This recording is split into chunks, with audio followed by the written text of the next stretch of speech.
What's going on, everybody? Welcome back to the Swingman podcast. It's podcast number 115. As ever, I'm your host, George St. Ledger, joined as I am all the time by Louis Halpin and Lewis Howard. It's been about 10 days or so, and the NBA just chucks up yet more and more stories at us. I think the last time we spoke, we was all buoyant on the Lakers, and now the Lakers are probably looking in that downwards trajectory. And there's been a whole other host of, let's say, situations going on in the NBA. But before we jump into them, boys, how are you doing? Not great. Man United got spanked by Liverpool, and I've been quite ill, so it's not been a great weekend, I'll be honest. Yeah, Louis, I think you're on the flip side of football elevations, aren't you? Yeah, I guess so, but the throat's still feeling a little bit scratchy as well, so must be a bug going around the local area, shall we say. These two are feeling a bit down in the dumps or under the weather, shall I say, in terms of their throat, but I'm here to persevere. So, if they randomly go on mute, it's because of sickness and health, shall we say. But let's move on to the first topic we were going to talk about. I think we'll go on the Morant situation. Basically held a gun up on IG Live, and there's a whole host of other sort of, let's say, bad behavior or worrying behavior, shall we say, that has been leading up to this, and then sort of pulling out a gun on an IG Live was the cherry on top in terms of it being crossing the line now. He's got a 2-game suspension from the Grizzlies, and I think he's also said he's going to just take some time away, probably extended on that anyway. He's going to have some time away from the team. In terms of I respect him for taking a step back, but it's probably at this point now as well, you're looking at the whole situation. Are you worried about this? Is this like something that will affect him for the rest of his career now, or is this just sort of he stopped it just in time, gets the help he needs, comes back, sorts himself out? And then, the Grizzlies are still doing really well this year. They're going to be deep in the playoffs, people would suggest. So how do you two feel on that situation? Yeah, I think with the Grizzlies, the main issue is a lot of the conversations that people have had about the team throughout the season has been away from basketball. And obviously, as an NBA franchise, you'd rather have most of the talk be about the basketball. And in terms of what happened on Instagram Live, it's the NBA is so commercialized and there's so many sponsors and companies backing it that anytime something like that happens, people, well, not just people, the NBA is going to come down on you like a ton of bricks because it affects sponsors. Companies don't want to see it. Sponsors don't want to see that kind of thing, and you don't really want people to be brandishing a gun on social media when they're in the club anyway. So the 2-game suspensions, whatever. I don't think it's the end of the world. The worry is that people start coming up with a narrative about Ja Morant, which I think you've seen on Twitter a lot of people just post a load of rubbish about him a lot of the time, and you don't want to see that trend happening because obviously he's an unbelievable NBA player. He's a superstar at this point, really.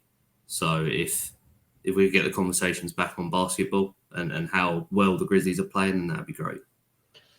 Yeah, I'm slightly more concerned about it, I guess, really. I agree that I don't really like focusing on off-the-court issues too much.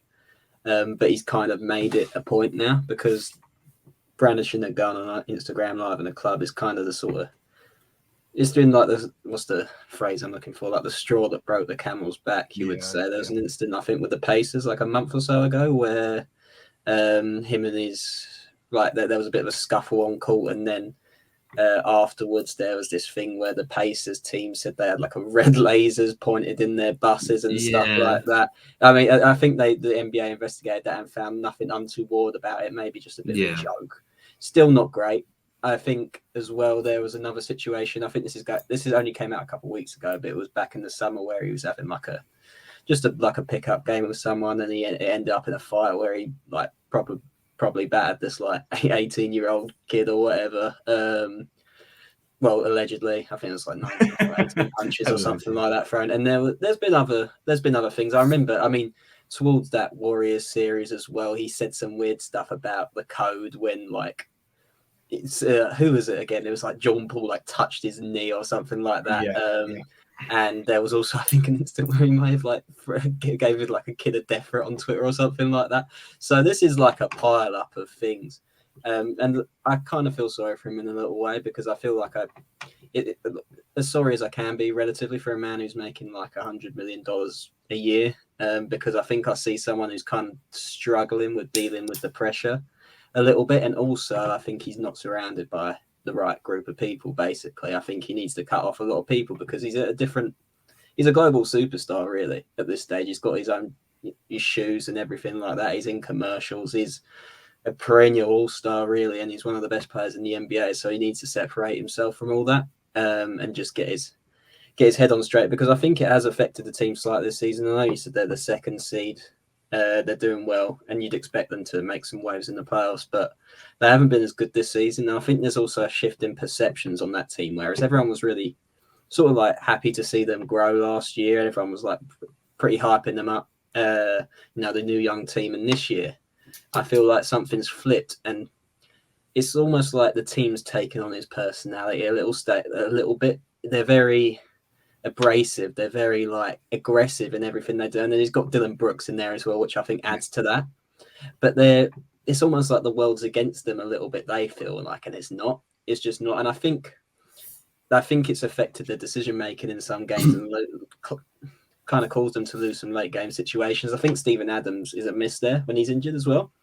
But I'm sorry, I'm not going to account too much for like a Steven Adams miss. I think you need to be better than that. I think you need to get over someone like Steven. He's a good player and everything, but you need to be able to deal without him and his maturity. I think that team, he needs to mature, basically. So yeah, some time off will be useful. Some cutting out of some bad habits, and just realise.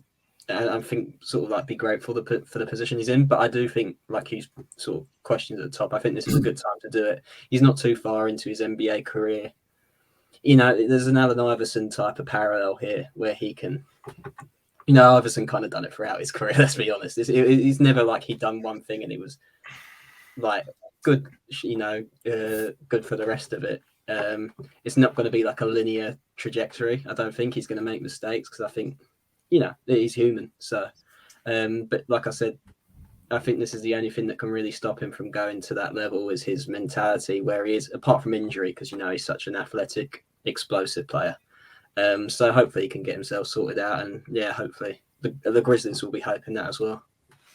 Yeah, I mean, in terms of from how I see it, like I've said at the time, I think if it was ever going to happen at a time, something like this where it's still very serious, but it's not nowhere near the realms of sort of unforgivable in terms of what he's done and you can't get back from it. If it was ever going to happen at a time, it's probably happened at the right time for him in terms of how he was going, the level of it. And it's good to see as well, because sometimes I'm not calling them this per se, but the Grizzlies are in fact a smaller franchise team. And sometimes when you've seen in the history with these sort of teams, if their main guy, their superstar, they don't want to ever upset him in that regard, in case that he's going to get worried and leave in the future. It's good to see that they've actually cracked down on this. It's good to see as well that he seems to be receptive of it and knows that he's messed up big time here. So we'll wait and see how it plans out. Look, it's obviously these sort of things as well. I think the more worrying thing is probably in his head, he got to a point of sort of maybe superstar fame that he could put a gun on IG Live and there'd be no consequences of it. That's how I'd see it as probably more of an issue as well. So we'll wait and see what happens. And I don't want it to sort of completely sort of desensitize his character moving forward as well. Because Ja Morant is a great character in the NBA. I just think he was going down a path of which you could then go to like no repair. And it's good that it stopped here, and we'll wait and see how the Grizzlies go on. Anyway, let's move on from this topic, and we'll talk about playoff pressures, because we've mentioned about this. We've spoken about this before many times. And Louis, you wanted to talk about who has the most pressure going into the playoffs right now, or is it terms of just getting into the playoffs, or is it more of what they're going to do? More of proving it in the playoffs, and like who, if they go out, if they don't win a championship, there'll be some, this guy's a bit of a loser, a bit of a. I mean, one guy's springing to my head straight away, but I'll let you. No, this is why because we kind of had this discussion a little bit a couple of weeks ago, but I also saw it on. He was inside the NBA where Shaq was talking about who he thought had the most to prove, basically, or the most to lose, I guess, when it comes to the playoffs. Probably a better way of putting it. I actually agreed with him in his points. I don't always agree with what Shaq says. Some of it is very, very out there. But I agreed with it in this sense. No, I'm going to go for. It's a combination of two people, if that's okay. I'm going to say that the Sixers in general, and I'm going to say James Harden and Joel Embiid, because James Harden, obvious reasons, he's obviously, I'd say probably one of the 30 best players of all time. That's just off the top of my head. Great career, obviously missing a finals. Well, no, he's made the finals appearance actually, but like an NBA championship. So there's the one caveat, and he's also kind of known as a perennial playoff choker, I think, for lack of a better word, maybe. I'd say that's fair. Yeah, that may not be necessarily true in everyone's eyes, but he's had some pretty big moments where it's not gone well for him in the playoffs. And the Joel Embiid factor, I think, comes to it in terms of, I think he's kind of escaped a lot of where the Sixers have had some disappointment in the playoffs over the years, and I think he's kind of escaped criticism for them quite a lot. In a couple of cases, he's been injured. He's not been quite at it. I think that has to be taken into account though, because that's a big kind of part of his career, really. He's always had those injuries. But I don't think I can point to or really remember, and let me know if I'm wrong, I have a view to, like a really good playoff series from Joel Embiid, and not just like a first round Orlando Magic rubbish Miami Heat a couple of years ago series. I'm talking about, he's faced the Toronto Raptors. Let's not talk about the Hawks last year. Ben Simmons took the flak for that one, which is he was a nice buffer in between Joel Embiid and that. So I think for those two, they've got the most to prove. But I'm saying this with a caveat. I don't necessarily. It's not like they're a favourite, if that makes sense. So if they lose, there's two better teams. But I think those two individuals probably go into it with quite a lot of pressure. That's just my opinion.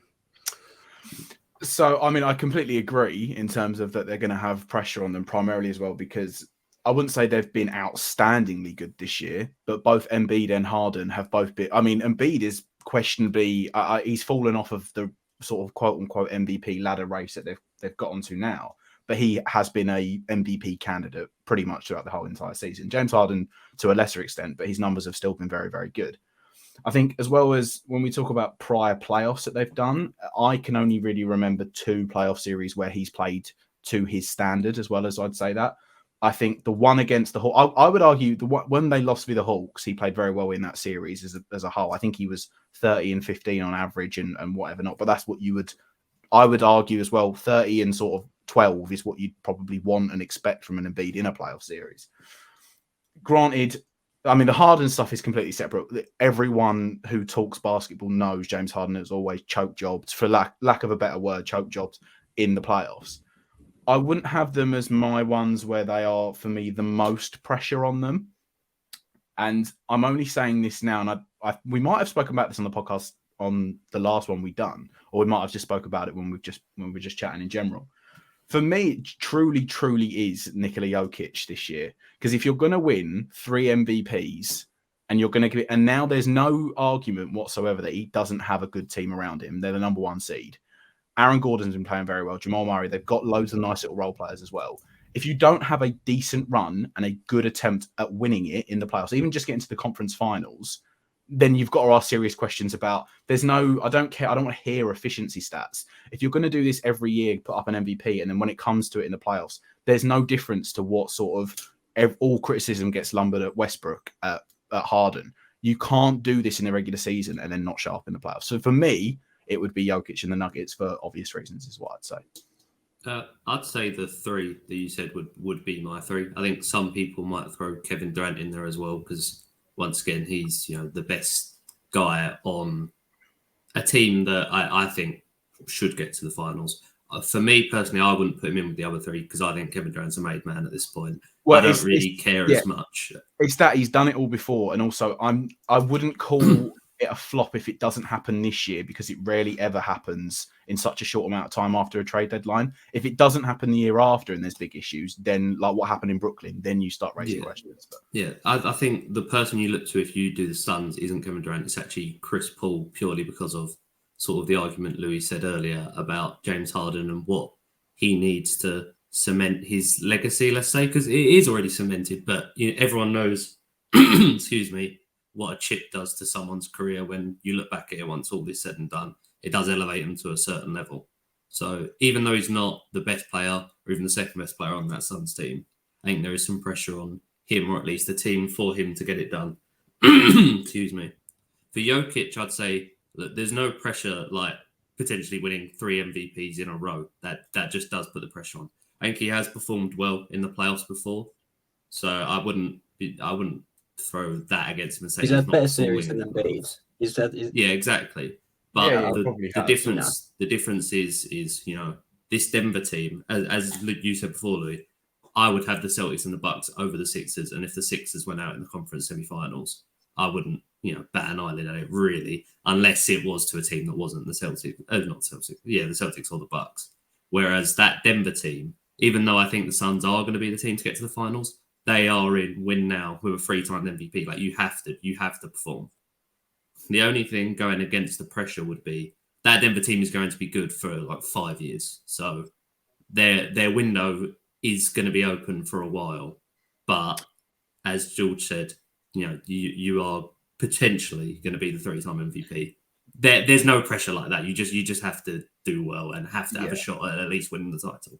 That's also why I wouldn't really worry about, and I wouldn't put the Celtics into this sort of conversation because their window is there for years to come. There isn't any pressure on Jason Tatum. Yeah. There's no issue. Jason Tatum and Jaylen Brown have been unbelievable this year. They're probably the best sort of two that you would say that are in the league. And if they don't win it this year, or if they don't, even if they get bounced in the semifinals, it's going to be disappointing, but I don't think anyone in Boston is going to be like, oh, blow it up. It's not going to ever work. You've got another 3-4 years with that unit. So look, I'd also, there is potentially an argument for the Clippers and Kawhi, but I think at this point, no one is expecting them to do it, to which there is no pressure because no one's like, oh, they've got to do it. No one's just expecting it because the Clippers are just, it's the same story every year with them, it seems, since this Kawhi and PG trade happened. It's probably to a point where next year it's going to be like, well, what do we do now? Do we try and cash in, get some trade, like get some assets back, get some picks back, or what? Because it's been horrendous for the Clippers since they've done that. But that's right. And they gave up a bigger haul. They gave up a bigger haul, you'd say, probably for Paul George than the Lakers did maybe for Anthony Davis. I know that the Lakers then done the Russell Westbrook trade, which kind of compounded it a little bit. But when you think about what that trade could... I mean, they got SGA, who may be like one of the best 20 players in the league. So that's one thing at the cusp of it. But so, yeah, I would agree with you, though, that they're just not in contention enough to really be in that position. I do think there is a little bit on Tatum because he did really disappoint in the finals last year. But I agree with you in a certain sense that those three that we mentioned, Harden, Embiid, and Jokic, I think Embiid actually might be my number one because I just want to see him have like a classic playoff run. That would be my 2 cents. Anyway. With Tatum, I've still given Tatum a couple more years. Like, you think Giannis didn't win his first chip till he was, 26, I want to say? Tatum's 23, 24. So there's still a couple of years of, maturity, knowing, experience in the playoffs and stuff like that. So if it doesn't happen from this year, I wouldn't be concerned at all. If they get bounced in the first round and Tatum puts up, 20 and 8, then, you're going to be worried. Yeah. But I don't think that's happening. So, but if we're going to talk about pressure teams and we're talking about the playoffs, how about them Knicks? I just want to talk about the Knicks quickly. They're on the best run in the... I don't know what it is as well. The Knicks are they're such a Marmite love-hate franchise is what I'd say. Because even though I like to see the Knicks doing well, I am yet to see the Knicks fan base go crazy after a game. And then once that happens, it seems that they then spiral off. The thing that really I'm excited to see with the Knicks here is because they've been on this run where they're 9 straight wins now, they are in serious conversation for getting a home court in the playoffs now. You can't dispute it. They are 1 game behind the 4th seed of the Cavs. And if they get that, they'll be playing the Cavs at the Garden. And then you're talking about, maybe they don't get bounced in the first round for the first time for it. So, I mean, look, I'm not getting carried. I just want to get your 2 cents of where you feel that. Do you think the Knicks are just in some form and then it'll all come crashing down again? Or do you actually see that this Knicks team, with how well Julius Randle's been playing and also the availability, he's not missed a single game, Do you see that there and Jalen Brunson? Do you see that there's actually something there, or is it just a sort of form thing? I think I was going to say, I've got to let you go.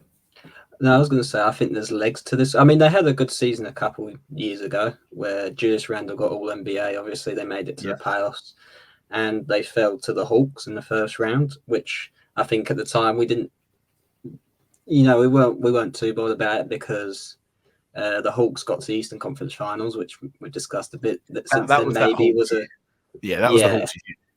Maybe was a bit of an anomaly, but Julius Randle wasn't good in that playoff series. And then they had a bad year last year.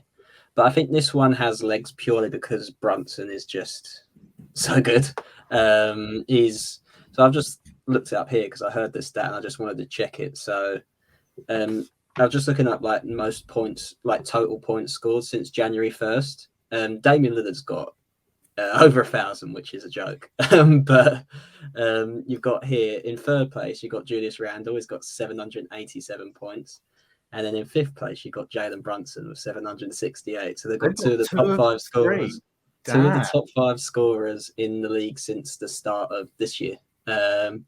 And they're grinding. They got that Tibbs mentality that they're hard to score against. I mean, and Tibbs, he's an absolute dog. Well, he puts his players through the ringer. I think he does put them through the ringer. Emmanuel quickly played 55 minutes last night. 39 now in a double OT win. You can't hate. No. And I think, fun fact, I think they might have beaten the Celtics every single time they played them this year. They do seem for so rare lineups and stuff like that. Yeah. I was looking at Knicks players playing the Celtics on this basis. They've got a nice sort of like lengthy. They've got just a nice mix of players. One of the issues I do sometimes see is I do think Julius Randle tends to go a bit hero ball in the last couple of minutes of games. Sometimes it works, sometimes it doesn't. I'd rather have Jalen Brunson get that ball at that time because I think he can kind of get whatever shot he wants at the minute, which is crazy to say. So I think the addition of Jalen Brunson is like a truly, God knows how he didn't make the All-Star game, but is there a chance that I would like to know how much this has happened where someone hasn't made the All-Star game. But if the Knicks get home court, could he get an All-NBA appearance? Like, how many people have got not an All-Star, but made an All-NBA? That's going to be a really limited pool of players, is what I'd say. There. I mean, a Knicks Cavs series at the Garden home court. Oh, yeah. But in my head as well, not my heart, but sort of, I'd like to be like, the Knicks are going to be really good. What I'm actually thinking is, Donovan Mitchell is going to put on an absolute spread at the Garden. Yeah, he will do. But at the same time, alternatively, you'd say where the Cavs are weakest defensively is at the guard position with Garland and him. And I think Jalen Brunson could kind of get away with whatever he wants there. What I'd be worried about is Julius Randle having an absolute stinker again with Mobley and Jarrett Allen. That's not easy. That's not easy to get past. So that's the bit I'm concerned about. But they're tough. Like, I wouldn't want to play him in the first round. I wouldn't want to play him in the second round if I'm quite honest. Like, it's grindy, that atmosphere. And I love the Knicks. And you say about Knicks love and hate. I love them in the playoffs because either way you get some like cracking atmosphere or whatever. Yeah. And if they lose, it's just really funny. I can't lie. It's just really hilarious. You're normally going to see some absolute memes coming out on Twitter. You get like a villain or something from a series. It's quite nice to see. Yeah. Lewis, what's your 2 cents on this? Yeah, I'd say the difference this year, as Lewis said, is Jalen Brunson. I think personally he's been the Knicks' best player this season. I know obviously Julius Randle got the nod for the All-Star game and he's been playing great as well. I'm not taking anything away from him. But Jalen Brunson really is that difference maker at the moment. And I will say, if you look at the teams who currently don't have the home court in the East, and you've got the Hawks who are, faltering pretty badly. The Heat who've been really underperforming for them. You maybe cut them a little bit of slack because of, playoff Jimmy and that whole narrative. But even so, they've not been playing well. The Nets haven't been doing as bad as I think people thought they were going to be doing. They had that big comeback game, obviously, a couple of days ago. But you'd also expect them to not be one of the biggest competitions in the playoffs in the East. And then obviously you get to the Knicks who are in that last playoff place where they're not going to get home court. And you just think if they could, obviously they're right next to the Cavs. The Sixers are a bit of a stretch away, but if they could push past them, then they're probably, I would, bet on them. I mean, I don't really bet that much, but I'd bet on them to probably get that first round playoff win.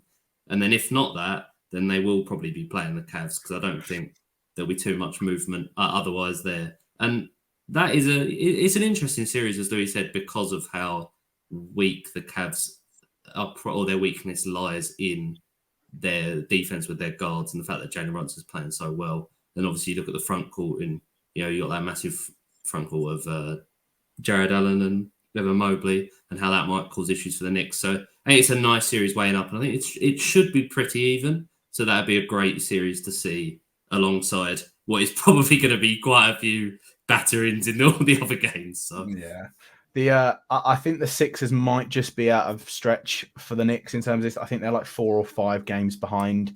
It does mean that the Sixers can't start to, because whereas I don't see it happening with the Bucks anyway, just because of the Celtics in what they're doing. They can't. The Bucks tend to normally start to wind Giannis down from the past years when they've been so far clear. They can't do that this year. They're going to have to keep playing him for that number 1 seed. But it also means that the Sixers, because of what the Knicks and the Cavs are doing, they can't start to rest and beat and harden towards the back end because they're going to want to get that 3rd seed. They're not going to want to slip into the 4th. It just, I think, if I'm looking at all of them, and I know this is normally the case for first round playoffs, like you wouldn't want to see a Bucks v a Hawks or whatever over a 4th and 5th. But the Knicks v the Cavs will be, if that is what happens, that will be the best series to watch in the first round of the Eastern Conference, 100%. We'll move on to the Western Conference quickly. And one of the guys that we've mentioned before, LeBron James, obviously, I don't know if you've heard of him, but he's picked up an injury for the Lakers. I wouldn't say that they've looked horrendous in his absence. They did get the win last night against the Warriors. But, I mean, it does just take the complete wind out of their sails that LeBron's been ruled out for sort of 3 weeks now. And he might be back for like the last 5 games or something like that. Is there a chance that you think the Lakers can still make the play-ins without him or not? Yeah, I think they definitely can still. It's interesting you said before that they're on a downward trajectory. But luckily for them, they were so much on a downward trajectory at the start of the season that it can't really get that much worse. So the only way to look is up. I think they can make the play-ins. AD obviously will have to bear a lot of the brunt of it, and he's obviously got his injury issues, so that might not be the greatest. But you have seen in the recent games that there have been players on that team that have stepped up, and I think they've definitely got enough talent to at least get past the Jazz and get into the play-in tournament. And, once you're in, that's the first step. And then you got to see what you can do once you're in it.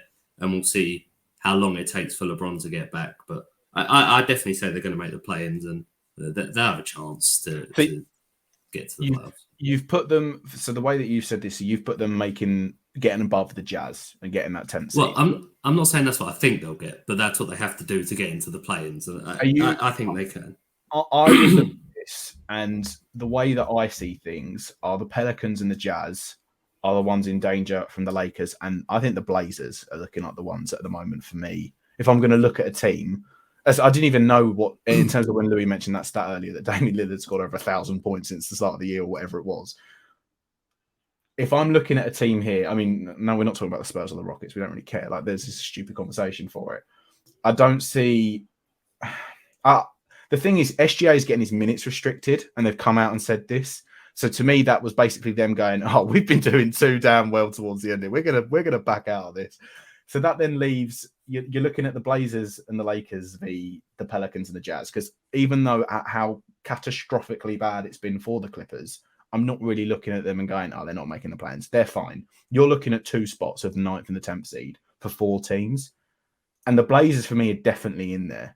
They're definitely going to make that for me. But I'm not betting the house on it. But I'd be unless you get a Damian Lillard injury, I'm not ruling them out. He's the best player out of all of those teams. He can definitely make up that ground of 2 games as it is that they're behind.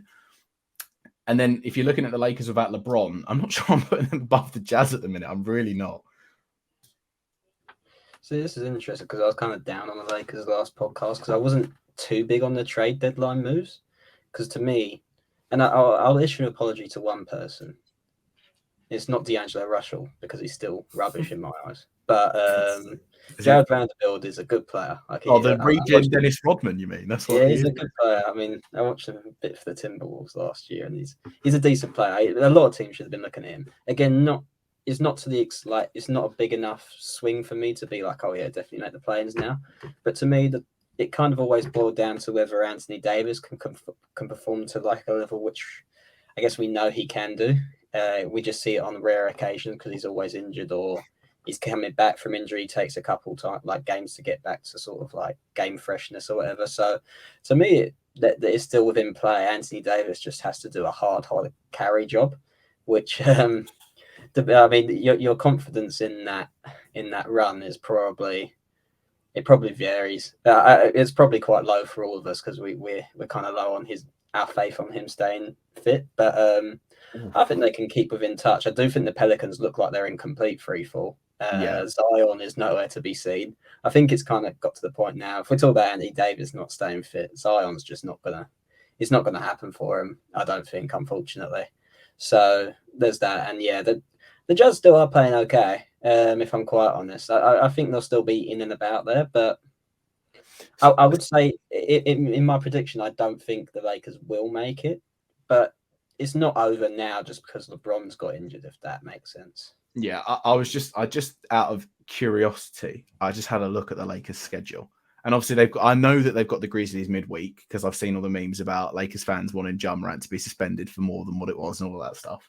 And anyway, I think like half the Grizzlies team has got injured in the past like weekend, as is apart from Jaren Jackson Jr. Yeah.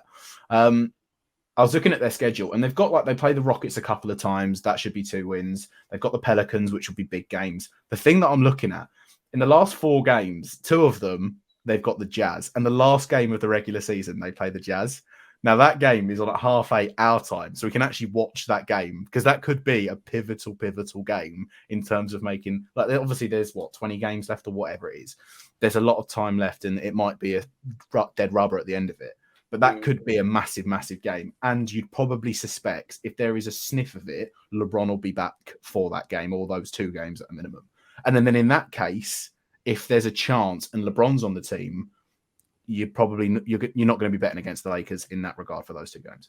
Just looking at it now, I'm just looking at strength of schedule, which is like a stat where they measure how many the games that teams have left and rank them in terms of how easy or how hard they are. So the lower they are, the easier the schedule they are.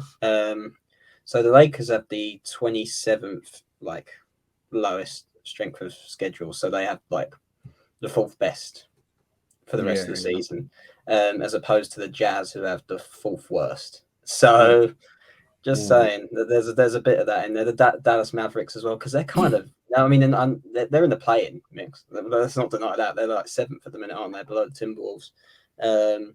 So yeah, that'll be interesting to see.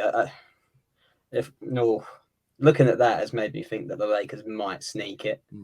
But I'm going to stick with the Utah Jazz. I think the Pelicans are falling out there. Yeah, if I had to pick 2, I'd probably pick, the Lakers and the Trailblazers. I think they'll both make it. The only thing that worries me about the Trailblazers is Dame, and he is fully capable of doing it, and he's currently doing it. I think Lillard has to go nuclear every game until the end of the season because defensively, that team is genuinely shocking, absolutely shocking. I watched that. This isn't, I'm not saying it for that, but last night my So Rare lineups were very close to winning sort of a somewhat big reward. And I had a Jeremy Grant in one of my lineups. So I found myself at 1 a.m. with the last 5 minutes left watching the Magic v the Blazers. And I sat there and I watched those last 5 minutes and essentially every time, and I like the moves they've made. I like Cam Reddish and I like Matisse Thybulle as defensive options, not Cam Reddish as much. But for those last 5 minutes, there were so many guys that were open after he drove. But just Dave Lillard was like, I'm taking 2 free throws. I'm not going to kick this ball out to any of you guys because I'm not trusting you with a free. That sort of thing at the moment, because he doesn't have that second guy like he's had before with a CJ McCollum, where he'd probably trust him to make a shot like that. That's my only concern upon watching the Blazers. But I'd still... Lillard in the regular season is very, very capable of putting up 35 a night. I'd say 35, not even 30, 35 a night if he set his heart to it and went for it.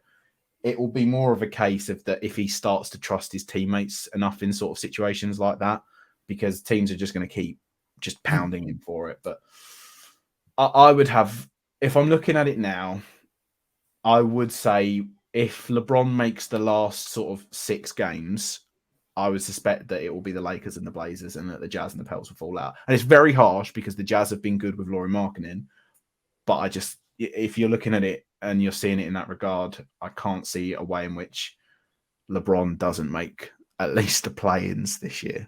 That's how I see it.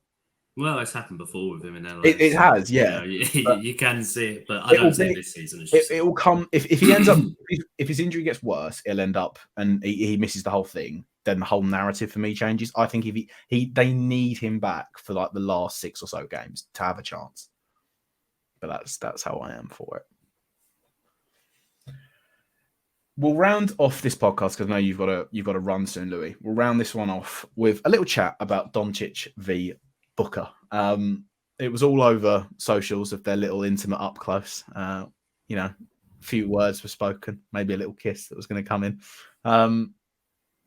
In terms of, do you like to see this sort of thing in a regular season, or do you think it's like a rubbish? Is that like, do you think they're doing it for cameras and stuff like that at the end or not? Well, what I would say is, even though it's happening in the regular season now, sorry, excuse me, the roots of it were obviously in the playoffs last year when the Suns got absolutely battered in that Game 7, and in the game before that, where after the game, Luka said, everyone talks when they're up, and then you saw it rear its ugly head again, where he said, 3 seconds left when you're winning, now you start talking.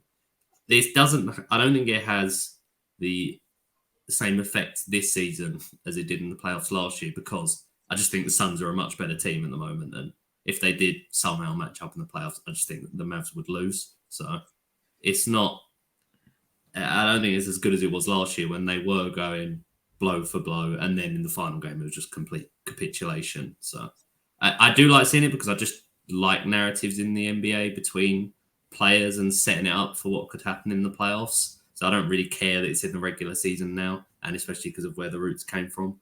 But I don't think it's going to materialise into anything great this season.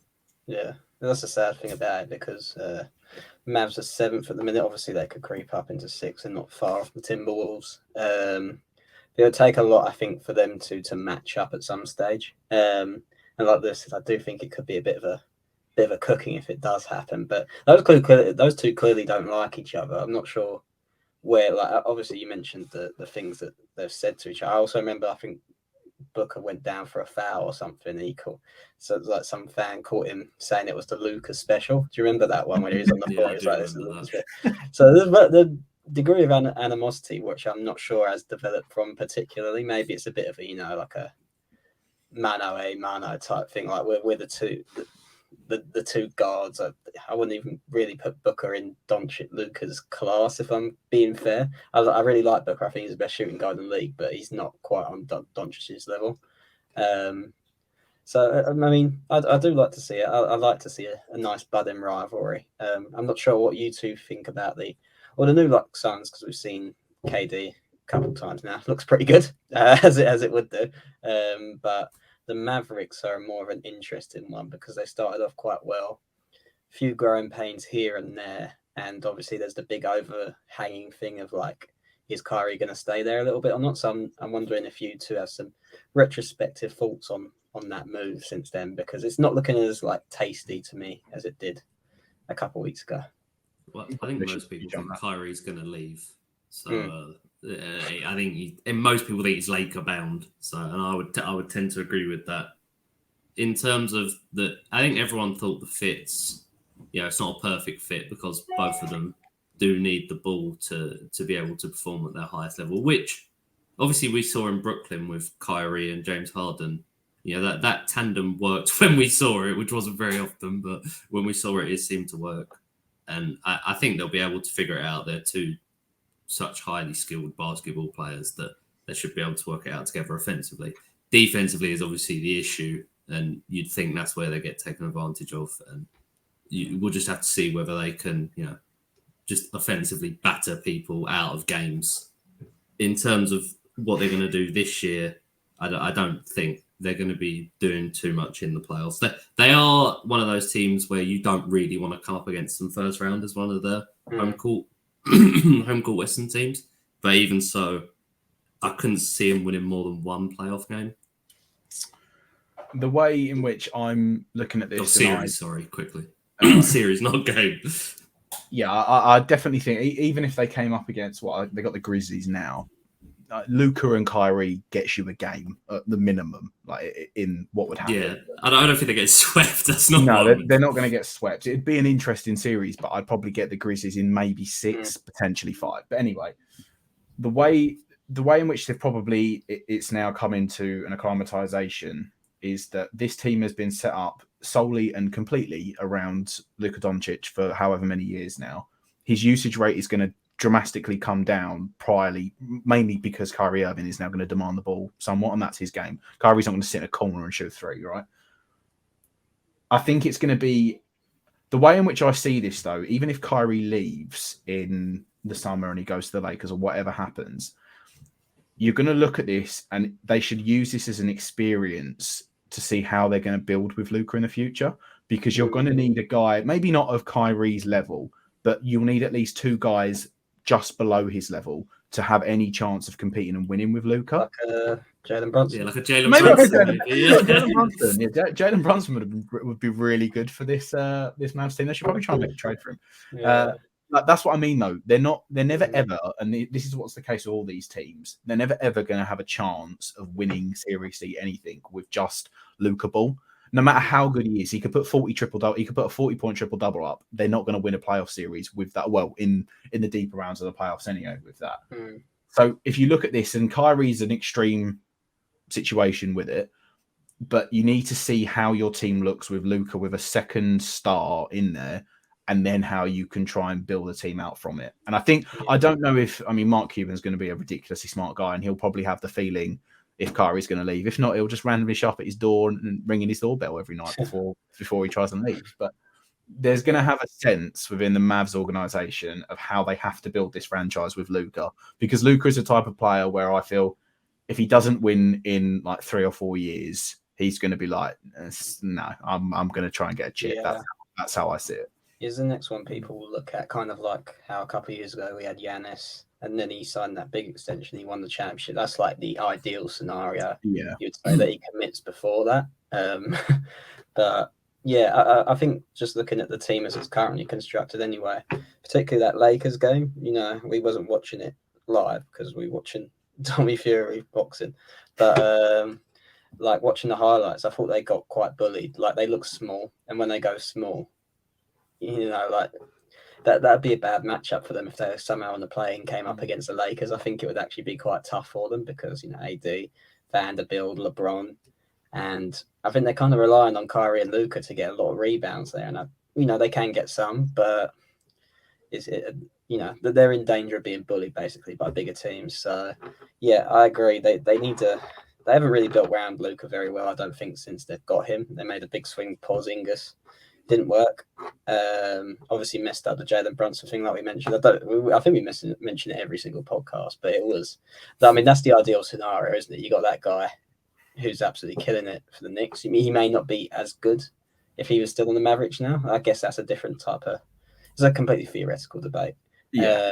And then they make this big swing trade, and he's probably not going to stay, and they're probably not going to win too much, like Lewis says, I've got them as a second rounder at maximum. That's their ceiling to me. So I'd keep an eye on that situation for him, but he's too good to just sort of go quietly into the night, if that makes sense. They'll make some waves sooner or later.